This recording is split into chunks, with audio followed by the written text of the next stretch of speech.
Weapons are made to kill and destroy. Nuclear weapons are made to kill massively and destroy on an unimaginable scale. But in a world full of conflicts and with the increasing greed of superpower states and autocrats, could nuclear weapons be the most reliable deterrent against attack and oppression?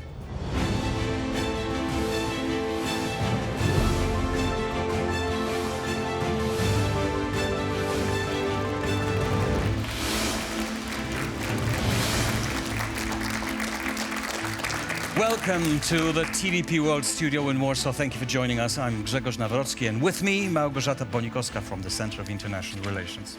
Good evening. Would Russia have invaded Ukraine if Kiev hadn't given up its nuclear arsenal? This is really a legitimate question today. Here's another. Once the war is over, should Ukraine develop its own nuclear weapons as insurance against further attacks? This speculation arises as a natural consequence of the Russian invasion of its neighbor. But different conflicts all around the world are provoking a growing and perhaps alarming trend. More nukes, more warheads and a bigger arms race. Would it lead to greater peace and security in an unpredictable world? 3, 2, 1, fire! When in 1945 the US dropped 2 nuclear bombs on Hiroshima and Nagasaki, over 100,000 people were instantly killed. The world saw the dreadful power of splitting the atom. J. Robert Oppenheimer, father of the bomb, said upon witnessing the first test detonation, "Now I am become death, the destroyer of worlds." This act didn't just end the Second World War. It launched the Cold War and an arms race between the US and the Soviet Union. Throughout the second half of the 20th century, the threat of mutually assured destruction kept global powers in check. Neither side could strike first without ensuring its own destruction. In response, the Nuclear Non-proliferation Treaty was signed in 1968, seeking to prevent the spread of nuclear weapons and promote nuclear disarmament. But the nuclear club continued to grow. Today, 9 countries officially or unofficially possess these arms, and several others are actively seeking to develop or acquire them. After the collapse of the Soviet Union, Ukraine, inheriting the 3rd largest nuclear arsenal, agreed to give it up in exchange for security assurances under the Budapest Memorandum. This decision has since been questioned, especially after Russia's annexation of Crimea and the invasion of Ukraine, highlighting the fragility of non-nuclear security guarantees. France and the UK are the 2 European countries with nuclear weapons, and there have been proposals for greater sharing of these capabilities. Emmanuel Macron even suggested that France could extend its nuclear umbrella to other EU member states. However, there are concerns about whether the combined arsenal of France and the UK would be enough to safeguard Europe if the US were to withdraw its nuclear presence. While some European nations, like Poland, have requested the deployment of US nuclear weapons closer to their borders, the overall debate reveals the challenges of balancing deterrence, security and non-proliferation efforts in unpredictable global security environment.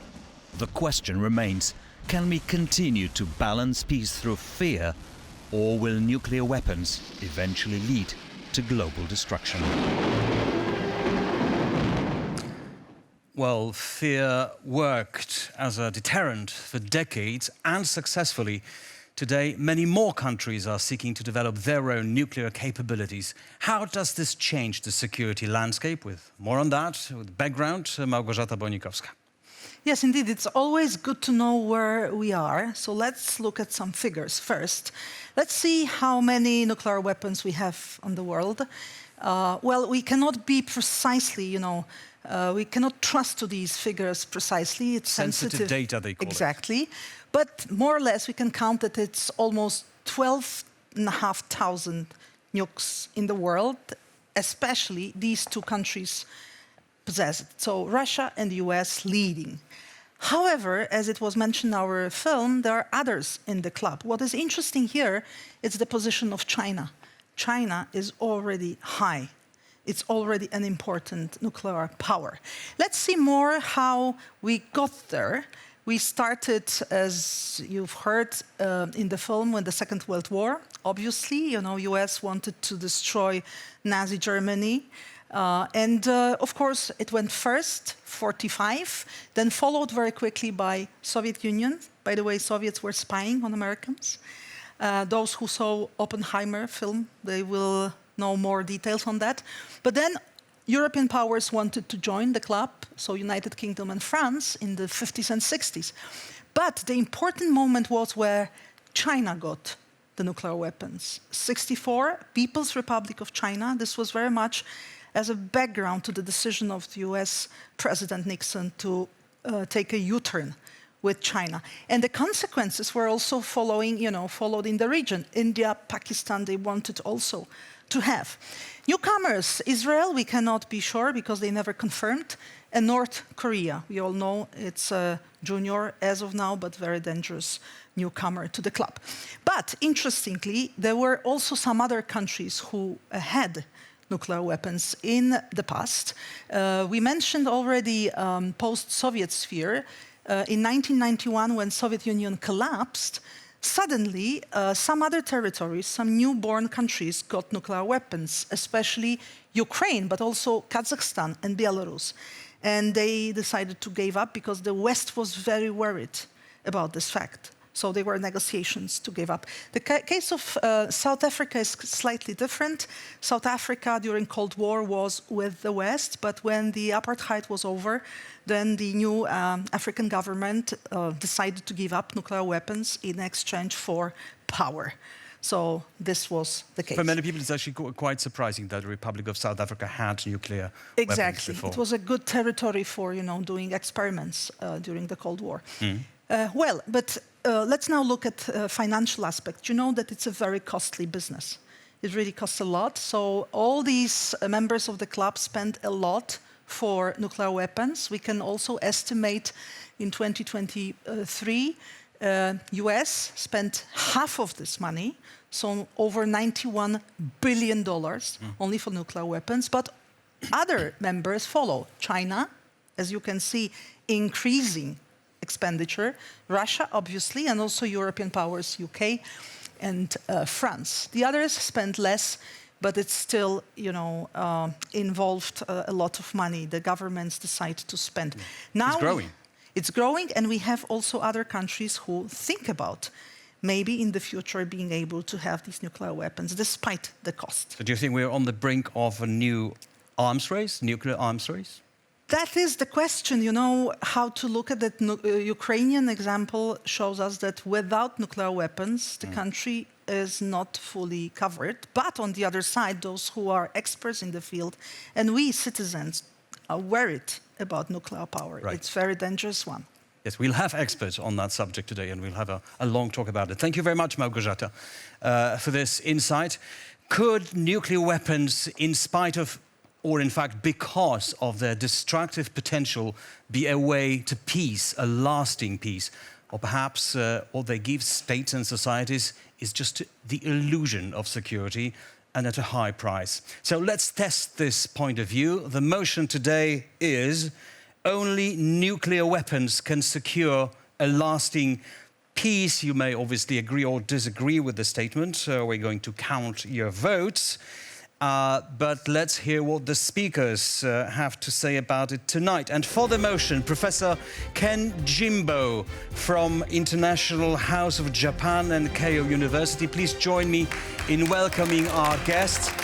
Professor Jimbo, thanks for joining us tonight. Thank you very much.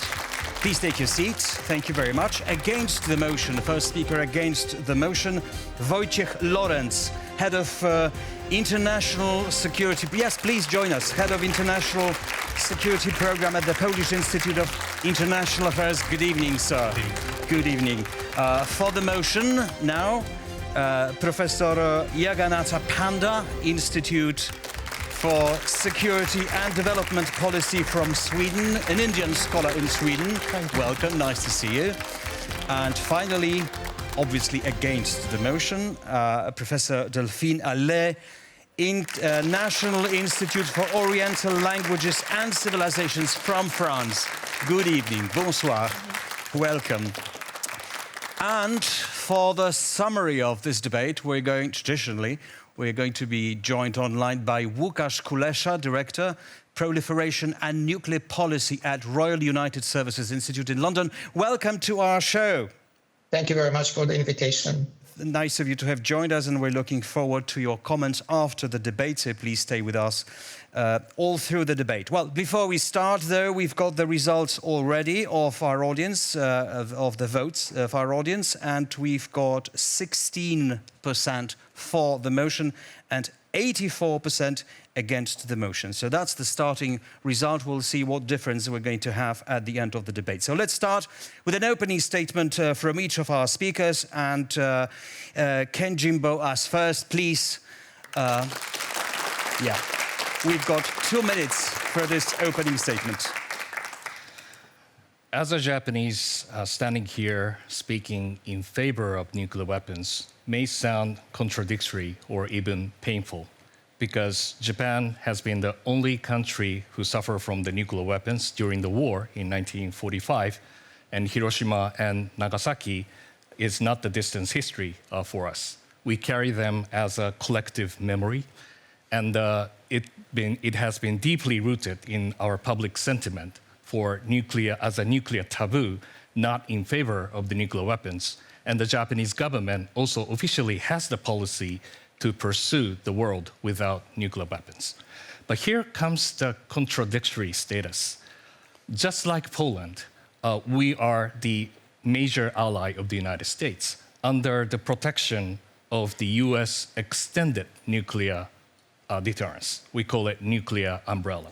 If Japan were to be attacked by nuclear weapons, we ask the United States to strike back, because we are surrounded by increasingly severe security environment, starting from North Korea, China, and Russia, all with a nuclear weapon. And that really creates the importance for Japan to secure our backstop, our deterrence policy, not only by our own nature, but also asking the United States to provide the nuclear extended deterrence. And we are also building even further, because there has been a spread of the tactical nuclear weapons to utilize as the extension of the conventional warfare.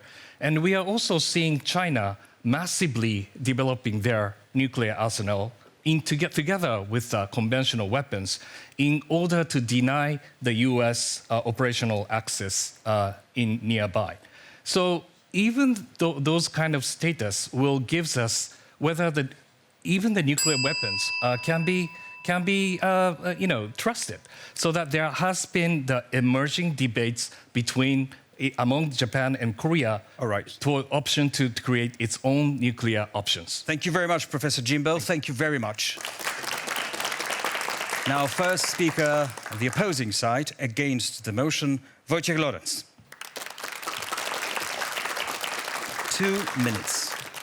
So, first of all, I would like to stress that nuclear deterrence is absolutely fundamental in this current security environment that we live.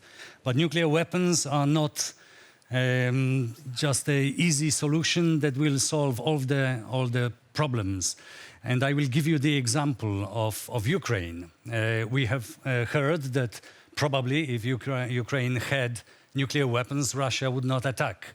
This is debatable, and we face actually a very serious choice now, whether we should support Ukrainian calls for development of their own national nuclear deterrent, or maybe if they had $100 billion to spend on something, they should spend it on conventional weapons.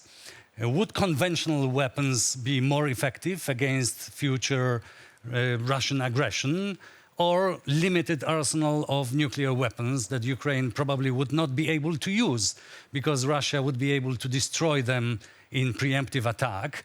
Or even if Ukraine decided to use nuclear weapons in response to conventional Russian aggression, Russia would respond with massive retaliation and Ukraine would be annihilated. It would disappear from the earth. So I think that in this case, in this context, it is definitely much better to support Ukraine with conventional weapons because they will provide a credible deterrence that Ukraine will be able to defend itself. And then it could be supported also with some other solutions short of development of nuclear potential, like taking Ukraine into European Union. So the West would send the signal to Russia that there is no new Yalta, that there is no new Iron Curtain, and that Ukraine is a part of the Western world of Western democracies.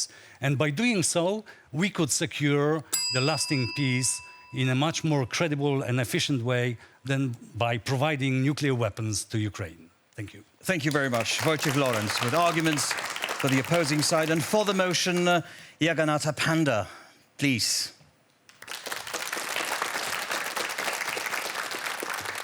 Well, I think we are entering into a very decisive world order with many countries aiming for nuclear weapons.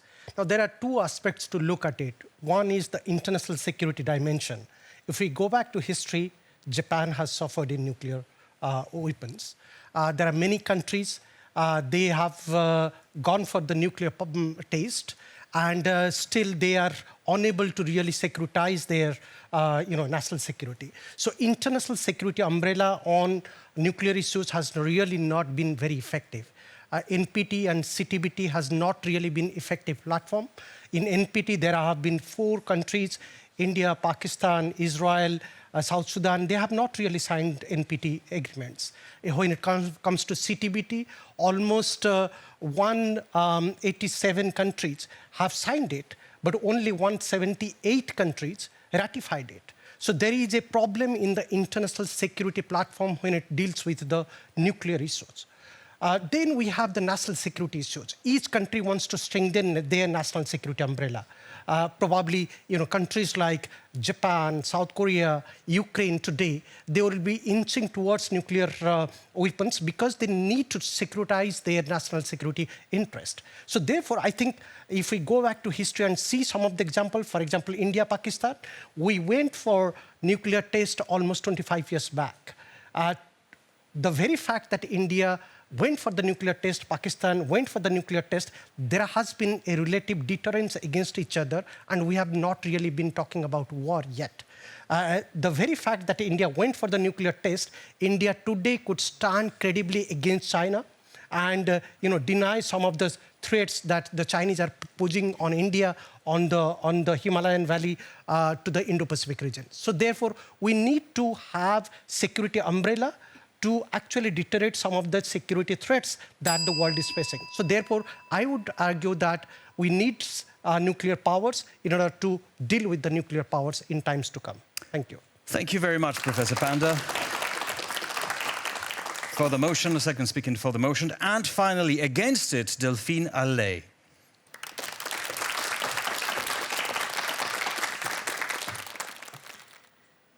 Empirical evidence show that nuclear states tend not to fight each other. And I'm not going to fight with the statistics.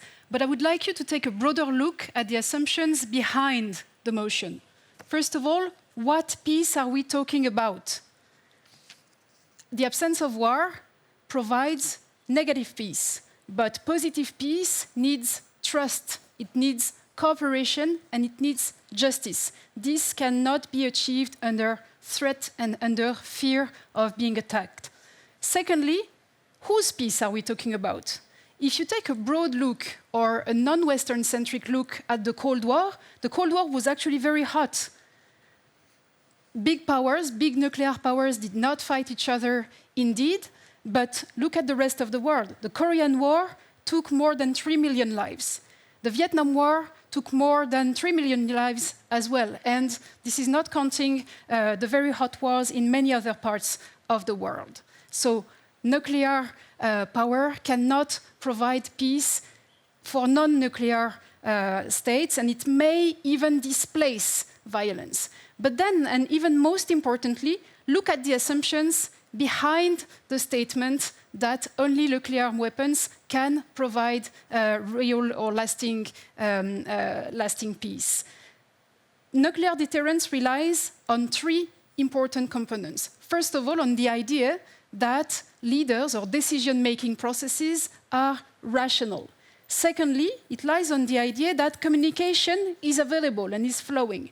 And third, it also lies on the idea, and this is probably even more important, that the red lines are shared and that nuclear leaders share the same red lines as to when or when not to use nuclear power. I think that in today's world, this is a big, big bet to take. So I'm not going to advocate against nuclear deterrence or to say that we should disinvest from it, especially at a moment when many states are proliferating. But I think we should also look at the opportunity costs, and we should also look at what would consolidate the red lines which currently are flowing. Thank you very much, Professor Allais. Thank you. Thank you for this.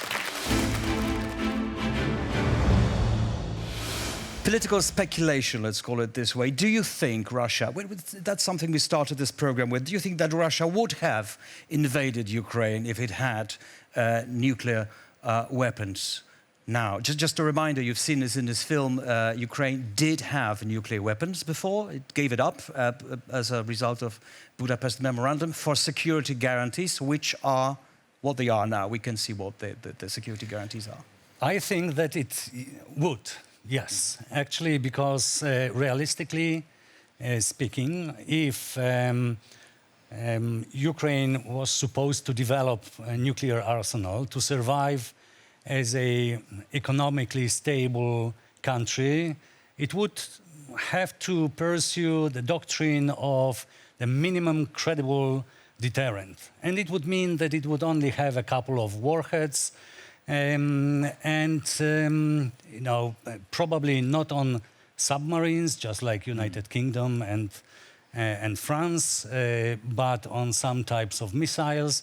And as I said in my argument, Russia would be able first to destroy those weapons in the preemptive attack.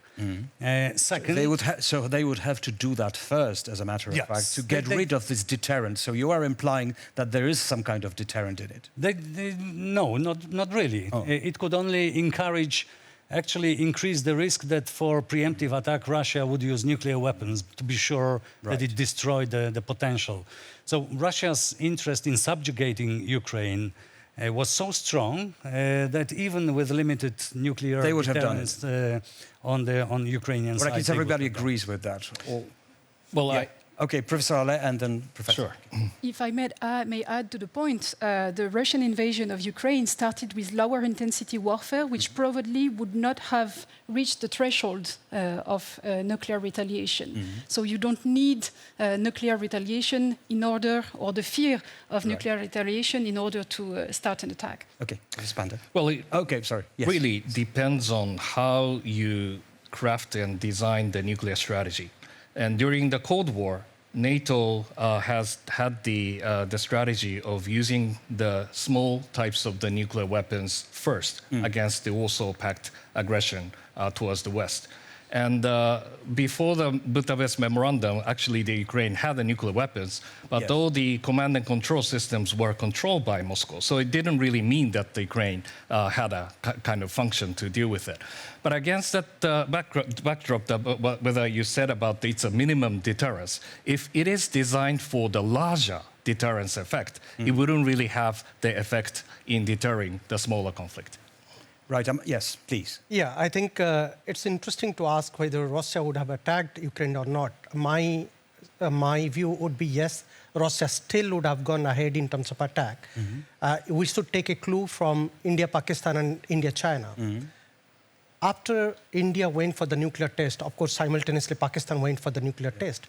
Pakistan has not really stopped in terms of creating that problems with India and the boundary dispute. Similarly, the case with China, we saw the problems with China is intensified. But the point here is their attack on India or their mischief against India has been minimal, restricted, controlled. And I think this is where Russia would have maintained a control. What we are seeing today, that since Ukraine is not a nuclear power, so Russia has been fighting a unidimensional dominated war. And Ukraine is fighting a very controlled, submissive war. Sure. So I think there has been ups and downs, a dominating war we are seeing from the other But side. in your opinion, was that a mistake on the side of Ukraine to give the nukes up then? I think yes, historically it Now, was it's easy to say that now in 2025. I would not call it a mistake. I would call it it was a missed opportunity for Ukraine for not going for nuclear at a time. But I think this is the appropriate time for nuclear to revisit some of its national security doctrine, including nuclear issues. Sure, I'm asking this question because this war seems to be sending a signal to the world, not only locally, but to the world globally. Well, if you don't have the backing of a real force, like the ultimate weapon, nuclear weapon, that is, then your guarantees will always just remain on paper. They will not be real. Would you agree with that?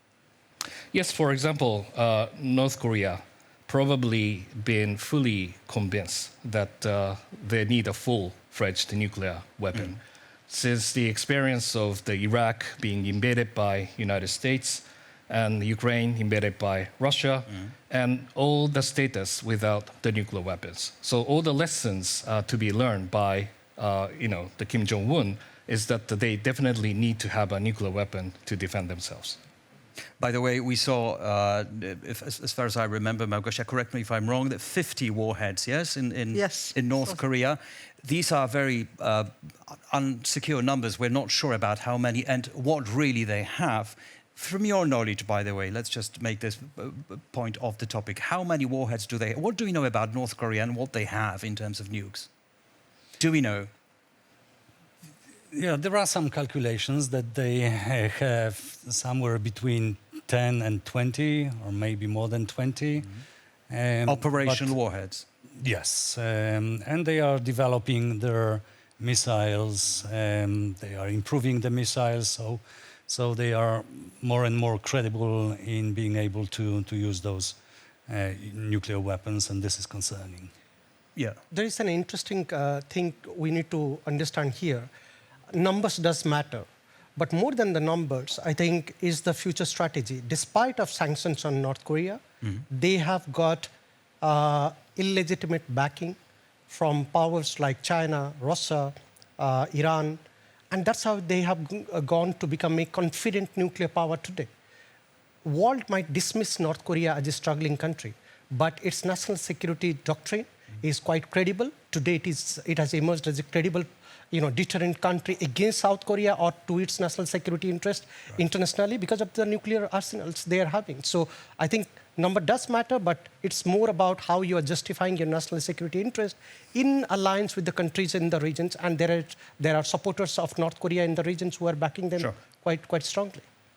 Isn't it also a message now? We mentioned a message to the world, now a message to other autocrats, let's say, from exactly the same situation, the war in Ukraine. Is it not the message, look, if you do have nuclear weapons, whatever you do, or most of you do, can actually go, in a way, unpunished? I mean, look at Putin, look at Kim Jong-un. They practically compel even superpowers like the United States to negotiate, to be careful, to be cautious. So perhaps it's no wonder that countries like Iran or others, Saudi Arabia, want to get nuclear weapons. If I could take a minute to explain this, because this is an interesting thing, and we need to understand from India's experience. India went for the Pokhran nuclear test. That time, India's economy was not really in good shape. There was massive sanctions India faced. Within few years, the same countries who imposed sanctions, including United States of America, they removed the sanctions. So countries are going to be punished, particularly in the case of countries like South Korea and Japan, who are two credible countries, still having alliance framework with the US, as rightly pointed out by Professor Jimbo. If they are going for nuclear, they will be punished, particularly by the US. But then we have to see... Still, I mean, the situation politically, the situation is changing. Well, we know that if any any country which has acted unidimensionally in world politics, that is the United States of America. Right. The point is, most of the countries without much credible reasons, they have not really revisited their nuclear doctrine, but they want the whole world to revisit their own nuclear arsenals to nuclear testing. So I think that they are going to be the first one to impose sanctions on South Korea and Japan if Japan and South Korea go for nuclear test. So there was a scholarly debate. If you think that nuclear deterrence is credible, why don't let every country to become a nuclear weapon state? Exactly. Because it's a credible deterrence to be there. But we deny it through the non-proliferation regime that only a few of the countries in the world are eligible to obtain nuclear weapons because, as it's been mentioned, that you have to secure the rationality in order to keep the deterrence at work. And we do not really believe that the more countries have a nuclear weapon will bring in the safer world because there should be so many rationality standards that the countries may have. But do you think, what do you think the trend will be? Will more and more of the world want have nuclear weapons at their disposal or not? Where are we going with this? I mean, we're going to live in a world of more and more conflict in the next decades. And moreover, what are really the instruments to control all this? In what way we can really jump into the negotiations again? What is a really illegal situation right now after Russia invaded Ukraine? Please go ahead. Yeah, it's the important element is this non-proliferation regime, non-proliferation treaty. It's one of the strongest treaties because most of the world's countries of the world signed the treaty. Most of the countries... Russia withdrew from it. No, Russia is a signatory of the treaty, but it's those countries, the permanent members of the UN Security Council, they have the right to possess nuclear weapons because the NPT treaty was introduced after they developed nuclear. So just a reminder, weapons. So, US, China, UK, France, and Great Britain, France, Russia, China, and United States. 5 of permanent members of the UN. Club within a club. Yes. Yes. But this was 45. And obviously, without the patron, the country that would allow you to withdraw from the nuclear treaty, offer you protection, offer you some cost-effective way that you could develop those nuclear weapons. If you decided to do it on your own, trying to withdraw just like the North Korea did it, this was the only case that a country withdrew from the NPT treaty and developed the nuclear weapons in the last couple of decades. And actually, we can see what the state of the economy, where this country is. It's a pariah state, right? I know. I'm asking you as an expert, but are you afraid of what's going to happen when it comes to the development and growing greed for nukes in the world? Yes, I think that first and foremost we can see a too weak policy of the United States, especially this administration, of the country that offered these assurances to Ukraine in the Budapest Memorandum in 1994, that Ukraine, for giving up the weapons that it inherited from the Soviet Union, was offered assurances that its territorial integrity, sovereignty, independence will be protected. And we can see that this, after the Biden's administration that felt some responsibility and provided guarantees that Ukraine will be supported for as long as it takes. Now the new administration does not feel that it inherited this obligation. Going local, for a moment, just for a moment, going local, should this part of Europe, Eastern Central and Eastern Europe, get their own nuclear programs, do you think? France is sort of changing its strategy.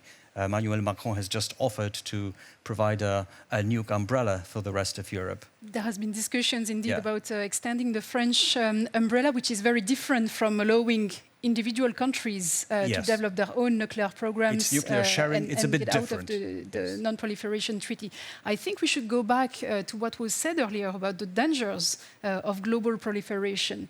Even with a limited number of nuclear states, there has been more than 30 broken arrow incidents in which a nuclear problem was only prevented by a human action or human mistrust in the information that was provided. So we were on the brink of catastrophe. We were on the brink of catastrophe in more than 30 occurrences. So take this into account. And that is from what? From extend 1945? From the very beginning, from 1945? Indeed. 30 times? Yes, more than 30 times. And these are the incidents that are recorded. So extend it at the global level, you understand that this is a dangerous situation, which is why there is still a need to maintain an international regime preventing proliferation from being uncontrolled. Then the particularity of the situation we're in at the moment is the fact that doctrines are changing.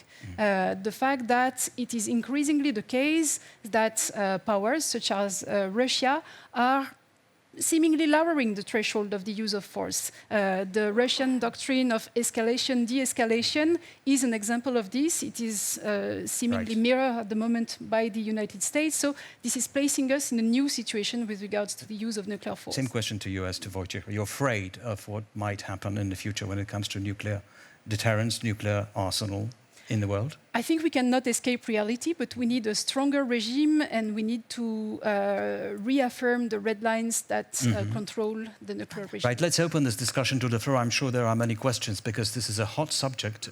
We have a question here, yes. Right, okay. Thank you very much. And introduce yourself. My name is Nadia Wonska. I'm a student of International Security and Diplomacy from the War Studies University in Warsaw.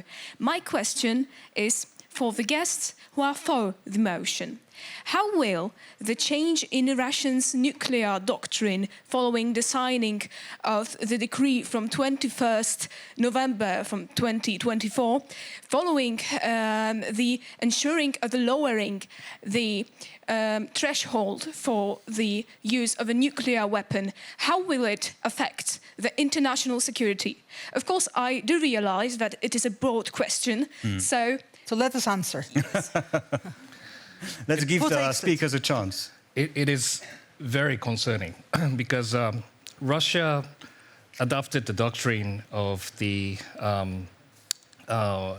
escalating to de-escalate the situation, which means that they now feel the inferiority in the conventional warfare, especially against the NATO.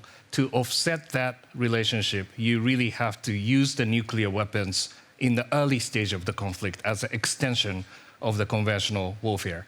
And if that could be copy and paste, for example, by North Korea, they will also utilize the same logic against South Korea in dealing with the conventional warfare. So this is the kind of lowering the threshold, the use of the nuclear weapon, and nuclear weapon could become the usable weapon as introduced by the Russian doctrine. It's not going to contribute to the security of the world. Anybody would like to add something to this? Yeah. Yes, please. Yeah, please go ahead. No. No, I think I would agree with that assessment in the sense that I think here is a power which draws its inferences from the Soviet glory.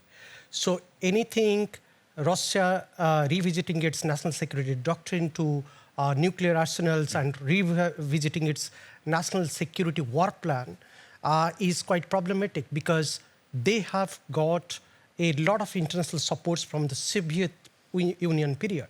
Today, Russia is still an effective military power, even though some of its military modernization programs are still outdated and they are relying on China.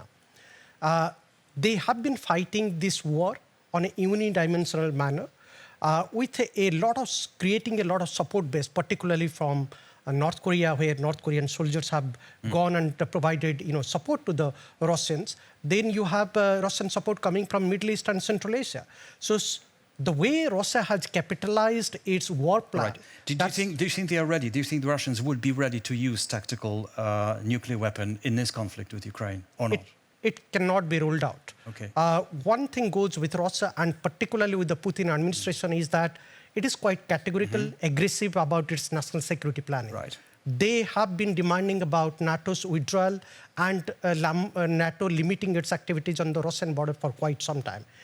So they have held their patience for a long time. So we could say that their patience is running out. Okay. So probably that is very much possible that they are an unpredictable power and can go for a nuclear. Sure. Wojciech, Yeah, I sorry have about to that. step in because I definitely can hear that this myth that Russia was provoked by NATO enlargement is it's very strong. It's a Russian narrative, And as a it matter is of fact. Russia's narrative, and we know that Russia has not come to terms with Ukraine's independence from the beginning of the 1990s, and it was just seeing that the time is not in Russia's favor, and it calculated that this is the moment that it needs to resort to military power to subjugate Ukraine completely. And it has nothing to do with NATO enlargement. This is just Russia's propaganda, and probably without NATO in our Very region, successful we would probably propaganda in some circles, have the yes. war even earlier than we had. But what I wanted to say that, if we wanted to strengthen the non-proliferation regime, the world, just like, many countries that sit on the fence and do not criticize Russia strongly. Russia uses nuclear blackmail. It tries to intimidate the West, Exactly. the That's why bigger all the international community from providing support to the country that defends itself against the aggressor. So if the world supported Ukraine and denied Russia the ability to subjugate Ukraine, then we would have a clear, visible case for the whole world that aggression, even if you have nuclear weapons... For just one sentence, because we'll do another question. But let's stress one thing, because I have to comment on that. There will be a punishment. I mean, the world, if once nuclear weapons will be used by Russia, by anyone, the powers will react. It will not be just left like that. But if it's not too late. Well, we are talking about limited use of nuclear weapons, and of course it will be a precedent. And this will mean something to the history of the world, and United States, China also will definitely react on that. Okay, just a sentence, yes. Just a quick comment. I think I do agree with that point that the Russians are very good in promoting the propaganda, and they have succeeded. Putting that allegation that it is because of NATO's alignment to the Russian border, they have gone for this war. But I think here, what your original question was, whether they could go or not. My point here is that they could go for a drastic nuclear attack because we are here talking about an authoritarian decision-making process in Russia, which is very clear, very decisive. Okay. It's not a democratic decision-making process. Sure. It's a much more singular-oriented, dominating, authoritarian decision-making process. And that concerns the world more than a democratic. We've got another question from the audience this side now. Can you please stand up and introduce yourself? Yes. Yes. So, hello, Gabriela Gacek, hashtag Not Too Young Foundation. I have a question, because as we know, investing in nuclear power, it's also not a big responsibility, but huge money invested. And if every country or most of the countries would start investing so much into this sector, won't we occur in the situation when the economy will be so disbalanced that it will create the opportunity for another conflicts that can occur in using this nuclear power here? Will be armed and poor. Yes. That's the case of North Korea. Right. That's the whole question of opportunity costs, indeed, although, again, if we look at the situation in broad terms, yes, the expenses are massive, but it's only a small proportion for most states of their defense budget. If you take the case of France, the 6 billion we were mentioning earlier is about 15% of the French total defense spending, so it's not that massive in proportion. But indeed, what's very important is to take into account the opportunity costs and all the forms of violence that are not addressed and that cannot be addressed by nuclear power. Within the next 20 years, there will be millions of climate refugees, and these misplacements will provoke conflicts. It's already the case in several parts of the world. Terrorist violence is not addressed by nuclear weapons either. Social violence in all its forms is not addressed by nuclear power. So we do have to take this into account in the calculation indeed, even though, again, we cannot escape the reality that some states are proliferating and that deterrence does, in broad terms, work against nuclear states. So we have to find a balanced solution. But let's not forget, on the other side, that some of these countries who want to get nuclear weapons are very rich, like Saudi Arabia. So that's another case. We have a question. Oh, yes, please. On that side. Thank you very much. My name is Nicole Szostak, and I am also from Warsaw University. And my question is a little bit more from diplomacy side, because we can say that every weapon or military aspect are the hard power. So my question is, if we should forget right now about the soft power, there is no more place for any conversation or simple talk between the leaders of the nations? Very good question. Of course, it really comes to the question whether you can really solve this nuclear weapon question through the diplomacy. And I think that we have to go back to the history of the arms control and how that United States and Soviet Union came up with a strategic nuclear reduction treaty with kind of the mutual confidence over what they are trying to get at for the targets and so. And today, are we ready to deal with that? And the simple question is not yet, especially between United States and Russia, US and China. You have India, Pakistan, and North Korea and Iran. Very different layers of the nuclear problems associated. We have to solve one by one. And definitely that the trust, soft power needs to be played in promoting such kind of diplomacy. But I would also add that, this soft power theory, it was developed in the 90s, 2000s, where most of countries, experts, they believe that still there is chance that we will avoid a major confrontation between major powers, that we will avoid large-scale wars. And we can see that, is it outdated in we failed. It is, yes. Soft power doesn't work in your opinion? It will work among allies, just like it will work in the European Union, but in not the in relations, the wartime. but not among the major adversaries, where you will need to demonstrate determination and capability, a big stick behind your back. Okay. Diplomacy has been a permanent entity of international politics. It's always there. Despite of diplomacy, countries have gone for nuclear test and nuclear power. But what we need is diplomacy becoming effective diplomacy, coming from true, genuine and visionary leadership. We need good leaders who could advocate about ban of the nuclear weapons, who could bring that peaceful diplomatic negotiations between countries. So the leadership qualities has to be of high order. Unfortunately, most of course, yes. leaders today we would all like to have better leaders than we do at the moment. But if I were to ask you, no matter what side you're sitting on today, and asking you for a very snappy, short answer, do you think that we are on the brink of a new nuclear arms race in 2025 or not? Well, I will go back to the figures that were given at the beginning of the talk. It was mentioned that China owns about 600 warheads. I think we are now closer to 800, probably more. So there is definitely investment. Countries with high growth rates are gaining capability to invest more, including in nuclear weapons. It's the case of it's a yes or no? India. So it's a yes. It's a yes. Professor? It's a yes. Again, oh, right, okay. Yes, I think the numbers are going up and that's concerning. Okay.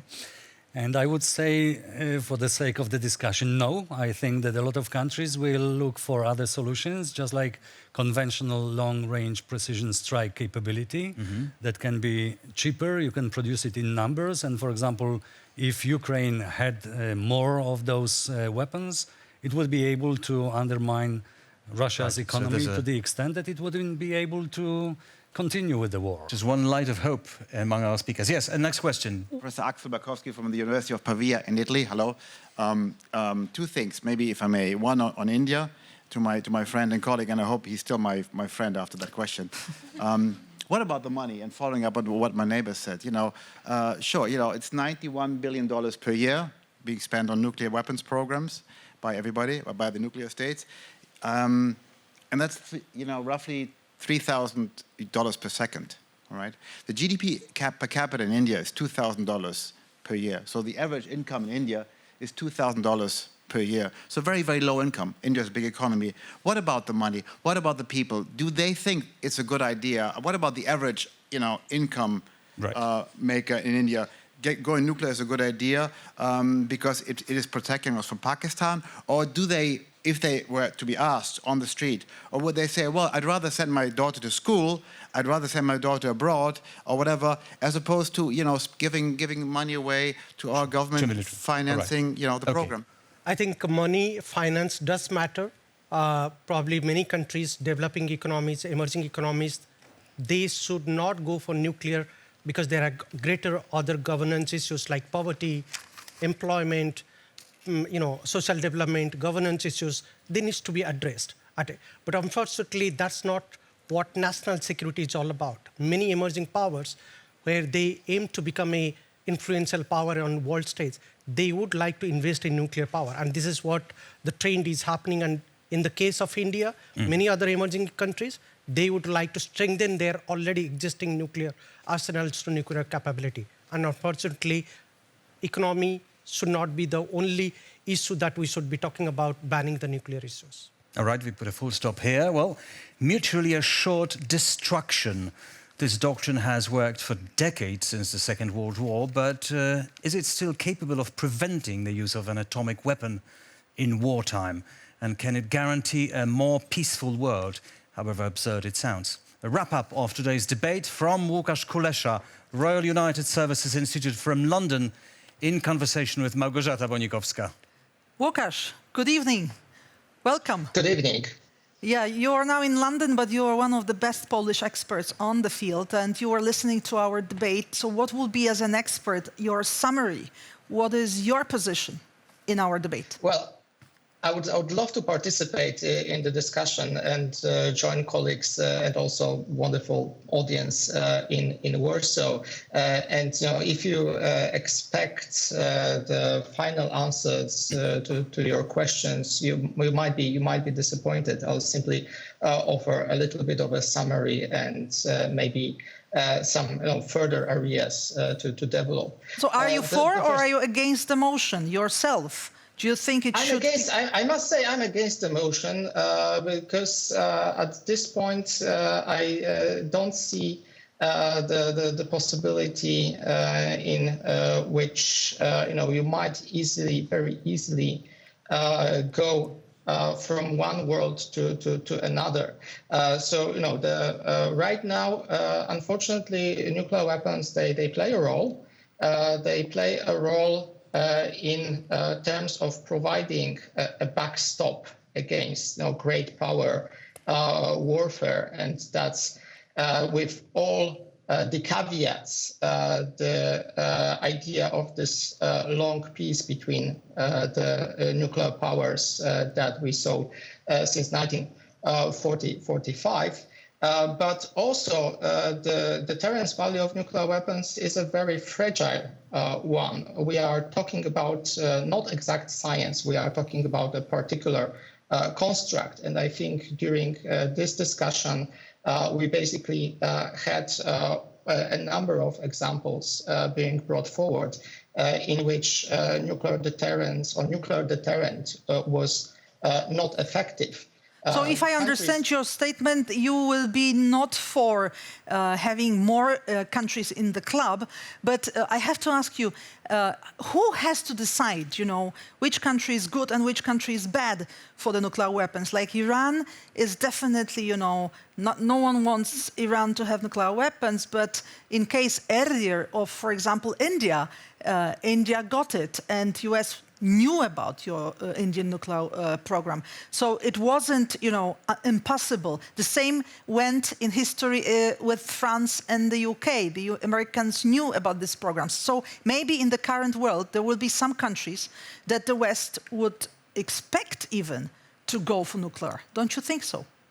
I think, Ken Jimbo mentioned the discussion between those who claim that more would be better when it comes to nuclear proliferation, and ultimately you would get a stability out of more countries' nuclear weapons. And Scott Sagan said more would be more dangerous in terms of the newcomers to the nuclear club. Thank you very much, Łukasz. See you later on in Warsaw one day. Thank you, Łukasz, for joining us at TVP World, live from London. Now, time to take another vote here in the studio.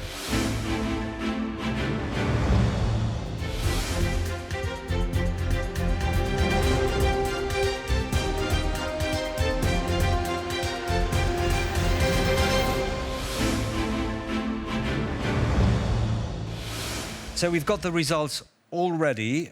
Just to remind you, it was 16% for and 84% against previously, and now the slight change, though, 19%, so it grew a bit, 19% for and 81% against the motion after the debate.